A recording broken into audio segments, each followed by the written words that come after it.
Definición de equivalencia según la RAE. Proviene del latín equivalencia y se define de la siguiente manera. Leo textual. Igualdad en el valor, estimación, potencia o eficacia de dos o más cosas o personas. Como veis, esta definición deja atrás el plano lingüístico. Es por ello que nosotros hemos decidido dar nuestra propia definición.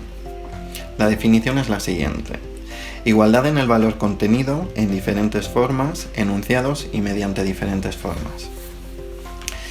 Buenas tardes, mi nombre es Anás y el día de hoy os voy a hablar sobre la equivalencia en traducción. Como sabéis, son numerosos los autores que se han atrevido a hablar y tratar este concepto. Lo han definido de diferentes maneras e incluso se ha categorizado de diferentes maneras. Para este trabajo hemos decidido tratar dicho concepto separando a los diferentes autores que lo han tratado para de esa manera descubrir cuáles son las aportaciones que cada uno nos ha traído sobre este concepto. Y empecemos con los primeros autores. En primer lugar vamos a hablar sobre Vinay y d'Arbelnet y su obra Stylistique comparée du français et de l'anglais. Como sabéis, Vinay y d'Arbelnet tratan la traducción como una actividad entre lenguas. La unidad de traducción la definen como el segmento más pequeño del enunciado y hacen 4 diferenciaciones. Por un lado tenemos las unidades funcionales, que son aquellas que participan en la función gramatical.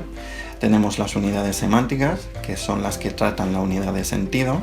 Las unidades dialécticas, las cuales articulan un razonamiento.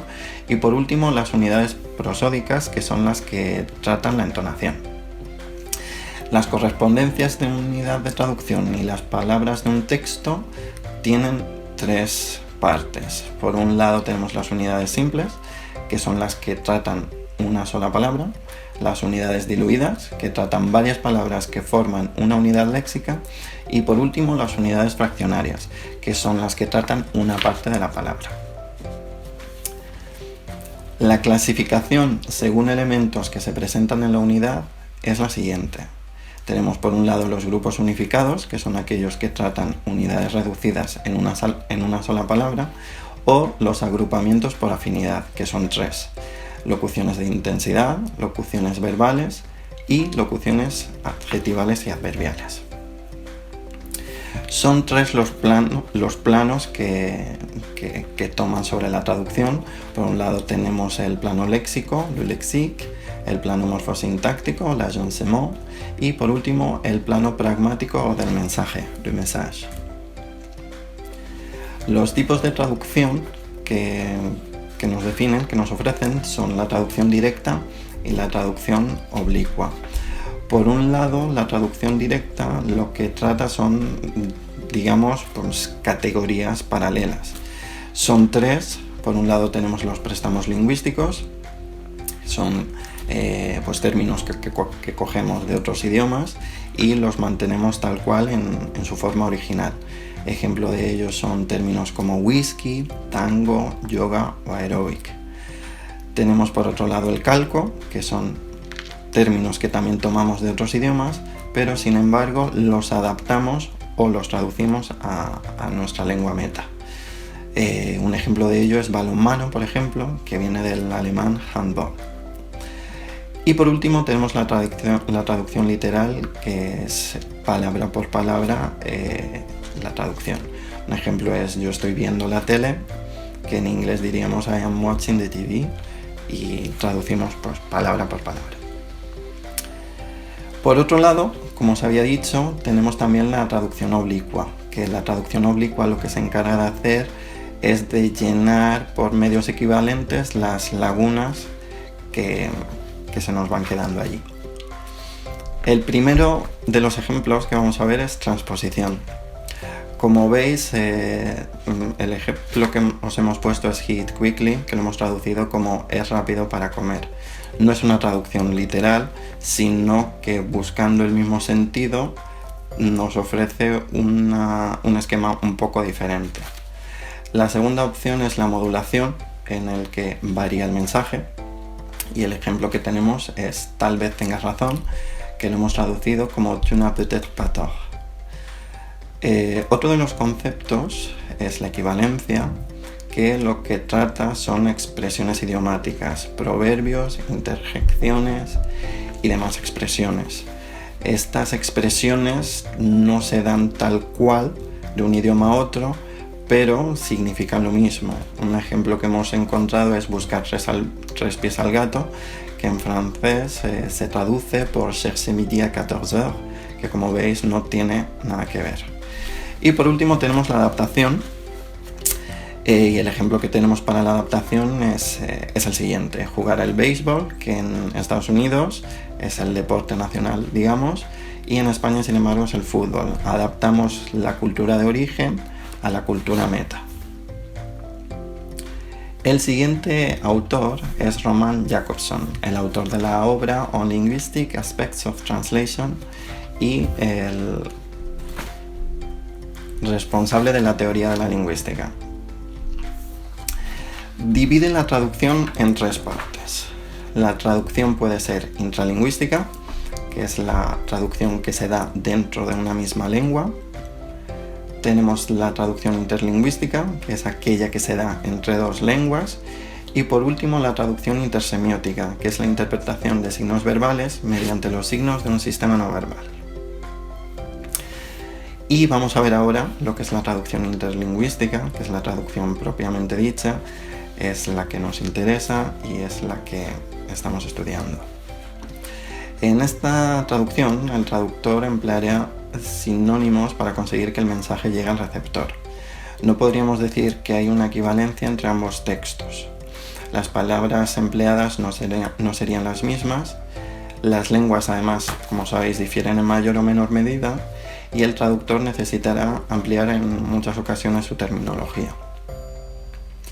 El respaldo de su teoría es que es un enfoque puramente lingüístico.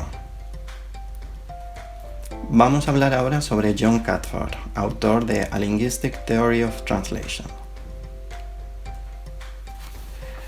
Según Catford, los verdaderos cambios de traducción ocurren entre el texto original y el texto meta. Hace una distinción entre lo que es la correspondencia formal y la equivalencia textual.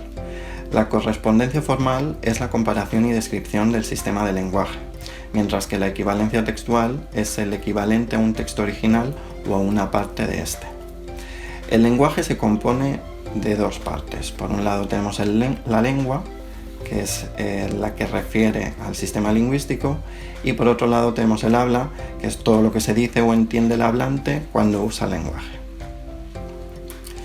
Solo en casos excepcionales se puede hablar de correspondencia formal. Pueden ejercer la misma función comunicativa si están en contextos situacionales semejantes. Los equivalentes a nivel textual es cuando en la lengua original y en la lengua meta son intercambiables. El conjunto de la lengua meta se medirá por la cantidad de rasgos situacionales en común con el texto original. ¿Cuál es el objetivo de la traducción? La selección de equivalentes de la lengua meta en el área situacional tratada. Desde el punto de vista lingüístico-funcional se está olvidando la interacción entre el traductor y los receptores, y ese es el problema que encontramos con esta definición. Por otro lado, las formas de traducción que nos ofrece son la traducción completa y la traducción parcial. La traducción completa es aquella que se centra en la traducción exacta de la gramática y el léxico, mientras que la parcial pues no intenta la traducción exacta de la gramática, ni del léxico, ni de la fonología, ni de la escritura tampoco. Para Catford lo importante es la situación, el contexto, la cultura, el tiempo y el lugar. Siempre tiene en cuenta estos conceptos a la hora de traducir. Y pasamos a hablar de Nida y su obra Theory and Practice of Translation. Es el autor y responsable de una de las corrientes de la traducción que denominamos etnolingüística.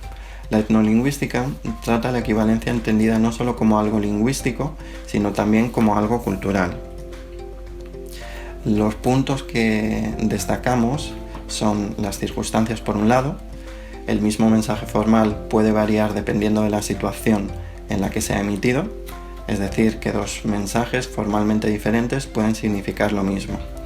y por otro lado trata el emisor y el receptor, pues son de vital importancia para comprender un discurso y sus equivalencias y sus posibles equivalencias. Dadas las diferencias comunicativas propias de cada cultura, la equivalencia de un mismo mensaje será muy difícil o imposible entre varias lenguas. Aproximación lingüística. La distancia geográfica acrecienta la dificultad comunicativa entre individuos. La concepción del mundo de pueblos alejados se desarrolla de maneras muy opuestas y el resultado es que hay culturas muy diferentes. Para salvar estas diferencias propone dos tipos de equivalencia: la equivalencia dinámica y la equivalencia formal. La equivalencia formal es aquella traducción literal del significado de las palabras, mientras que la equivalencia dinámica busca otros conceptos de la cultura meta que contengan las mismas connotaciones que el concepto de la cultura origen. Es decir, se resuelve el problema de la dificultad de comprensión de un discurso procedente de un lugar geográficamente lejano. El siguiente autor que hemos tratado es Kade, que es uno de los representantes de la escuela de Leipzig. La esencia de la traducción consiste en producir una relación sobre la base de invariantes semántico-funcionales entre la magnitud de partida y la magnitud meta. Factores que operan en la producción textual. Tenemos por un lado las unidades lingüísticas actualizadas, las unidades del sistema, las relaciones de las unidades actualizadas entre sí, la relación entre signo y lo designado, es decir, la imagen en la conciencia del que emplea los signos, la relación entre signo y referente, el objeto de la realidad, la relación entre signo y el que lo emplea, que constituye el nivel pragmático en el que se realizan todos los factores operantes, y por otro lado, los factores que operan en la producción oral son las relaciones entre unidades de la lengua original y la lengua meta, pues son posibles porque a nivel de la lengua existen relaciones potenciales. Los tipos de equivalencia que nos ofrece son los siguientes. Por un lado tenemos la equivalencia total, que es aquella que tanto a nivel de la expresión como del contenido, un ejemplo de ello son los nombres propios, los geográficos, los términos técnicos, etc. Por otro lado tenemos la equivalencia facultativa. Existen diferentes equivalentes potenciales en la lengua meta y la selección se hace atendiendo al contexto y a la referencia extralingüística. Tenemos por otro lado la equivalencia aproximativa, en la cual el valor semántico de la equivalencia no coincide y se busca una aproximación. La equivalencia a menudo se logra mediante elementos explicativos. Y por último la equivalencia cero. La equivalencia cero, en dicha equivalencia no existe la equivalencia, por lo que se recurre a la equivalencia referencial mediante transposiciones, modulaciones, paráfrasis o explicaciones. Y por último os dejamos con las conclusiones que hemos sacado al realizar este trabajo. El término de equivalencia es tan amplio como complejo. Como habéis podido observar, son diferentes los autores que han definido este concepto y de muy diferente manera. Por otro lado, podemos decir que podemos enfocar la traducción al final según nos convenga, en función de la situación comunicativa o del contexto. Y aquí os dejamos con la bibliografía que hemos utilizado. Esperemos que haya sido de interés este trabajo. Y eso es todo. Muy buenas tardes.